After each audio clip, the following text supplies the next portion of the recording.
ನಮಸ್ಕಾರ. ಟಿವಿ 13 ಕರ್ನಾಟಕ ಸುದ್ದಿವಾಹಿನಿಗೆ ನಿಮಗೆಲ್ಲರಿಗೂ ಸ್ವಾಗತ. ನಾನು ನಿಮ್ಮ ರಚನಾ ಚಂದ್ರಶೇಖರ್. ಹೆಡ್ಲೈನ್ಸ್: ಇಬ್ಬರು ಆರೋಪಿಗಳ ಕಾಲಿಗೆ ಗುಂಡೇಟು, ಪೊಲೀಸರಿಗೂ ಗಾಯ. ವಿದ್ಯಾರ್ಥಿಗಳಿಗೆ ಜಾಗರೂಕತೆಯಿಂದ ಓಡಾಡುವಂತೆ ತಿಳಿಸಿದ ಶಾಸಕ. ಕಾಲಿಗೆ ಶೂಟೌಟ್ ಮಾಡುವ ಮೂಲಕ ಹುಬ್ಬಳ್ಳಿಯ ನಟೋರಿಯಸ್ ದರೋಡೆಕೋರರನ್ನು ಪೊಲೀಸರು ಬಂಧಿಸಿದ್ದಾರೆ. ಈ ಘಟನೆಯಲ್ಲಿ ಪೊಲೀಸರಿಗೂ ಗಾಯಗಳಾಗಿದ್ದು ಆಸ್ಪತ್ರೆಯಲ್ಲಿ ಚಿಕಿತ್ಸೆ ಪಡೆಯುತ್ತಿದ್ದಾರೆ.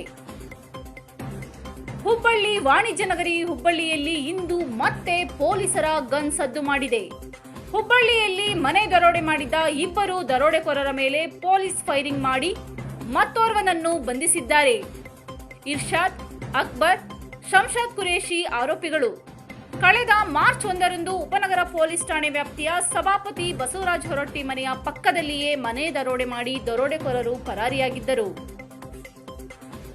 ಇಬ್ಬರು ಆರೋಪಿಗಳ ಕಾಲಿಗೆ ಗುಂಡೇಟು. ಆರೋಪಿಗಳನ್ನು ಕರೆತಂದು ವಿಚಾರಣೆ ನಡೆಸುತ್ತಿದ್ದಾಗ ಪೊಲೀಸರ ಮೇಲೆ ಹಲ್ಲೆ ನಡೆಸಿ ಪರಾರಿಯಾಗಲು ಯತ್ನಿಸಿದಾಗ ಆತ್ಮರಕ್ಷಣೆಗಾಗಿ ದರೋಡೆಕೋರರ ಮೇಲೆ ಪೊಲೀಸರು ಫೈರಿಂಗ್ ಮಾಡಿದ್ದಾರೆ. ಘಟನೆಯಲ್ಲಿ 3 ಜನ ಪೊಲೀಸ್ ಸಿಬ್ಬಂದಿಗಳಿಗೆ ಗಾಯವಾಗಿದೆ. ಗಾಯಗೊಂಡ ಪೊಲೀಸ್ ಸಿಬ್ಬಂದಿಗಳು ಹಾಗೂ ಇಬ್ಬರು ಆರೋಪಿಗಳನ್ನು ಚಿಕಿತ್ಸೆಗಾಗಿ ಕಿಮ್ಸ್ಗೆ ದಾಖಲು ಮಾಡಲಾಗಿದೆ. ಈ ಕುರಿತಂತೆ ಪೊಲೀಸ್ ಆಯುಕ್ತ ಎನ್ ಶಶಿಕುಮಾರ್ ಪ್ರತಿಕ್ರಿಯೆ ನೀಡಿದ್ದು, ಇದೇ ತಿಂಗಳ 1ರಂದು ಅಪಾರ್ಟ್ಮೆಂಟ್ ಕಳ್ಳತನವಾಗಿದ್ದು ಸುಮಾರು 20 ಲಕ್ಷ ಮೌಲ್ಯದ ವಸ್ತುಗಳು ಕಳ್ಳತನವಾಗಿತ್ತು. ಹಿಂದೆ ವಿದ್ಯಾಗಿರಿ, ಧಾರವಾಡ ಶಹರ, ಕೇಶವಾಪುರ ಠಾಣೆಯಲ್ಲಿ ಇದೇ ಮಾದರಿಯಲ್ಲಿ ದರೋಡೆ ಪ್ರಕರಣ ಇರುವುದು ಕಂಡುಬಂದಿದೆ. ಹಾಸನ ಜಿಲ್ಲಾ ಒಕ್ಕಲಿಗರ ವೇದಿಕೆ ಸಂಸ್ಥಾಪಕ ಅಧ್ಯಕ್ಷರಾದ ಶ್ರೀ ರಾಜೇಶ್ ಗೌಡ್ರವರಿಗೆ ಹುಟ್ಟುಹಬ್ಬದ ಶುಭಾಶಯಗಳು. ಶುಭ ಕೋರುವವರು ನಮ್ಮ ಕರ್ನಾಟಕ ಸೇನೆಯ ಹಾಸನ ಜಿಲ್ಲಾಧ್ಯಕ್ಷರಾದ ಭಾನುಪ್ರಕಾಶ್ ಮತ್ತು ರವಿ, ರಂಗಸ್ವಾಮಿ, ಗುರು, ಚಂದ್ರು, ಶಶಿ, ಮೋಹನ್, ಪ್ರತಾಪ್, ನವೀನ್, ಆರೀಫ್, ನವಾಜ್, ಹರೀಶ್ ಹಾಗೂ ಎಲ್ಲ ಪದಾಧಿಕಾರಿಗಳು ಶುಭ ಕೋರಿದ್ದಾರೆ.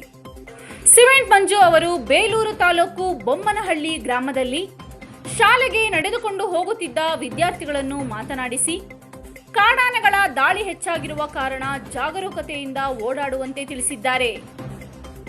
ಮಾತಾಡಪ್ಪ, ನಾನು ಸಕಲೇಶ್ಪುರ ಮೇಲೆ ಅದಕ್ಕೆ ಯಾಕೆ ತಲೆ ಕೆಡಿಸ್ಕೊತೀಯ? ನಾನು ಜನರಲ್ ಪ್ರಾಬ್ಲಮ್ ಕೇಳೋಣ ಅಂತ ಕೇಳಿದ್ದಷ್ಟೇ.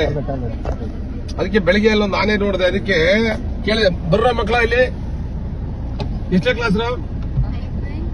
9th. ಎಷ್ಟು ದೂರ? ಎಲ್ಲಿ ಈ ಸ್ಕೂಲ್ ಇರೋದು? ಎಲ್ಲಿ ಹೋಗೋಣ? ಇಲ್ಲಿಂದ ಎಷ್ಟು ದೂರ ಹೋಗ್ಬೇಕು ನೀವೆಲ್ಲ?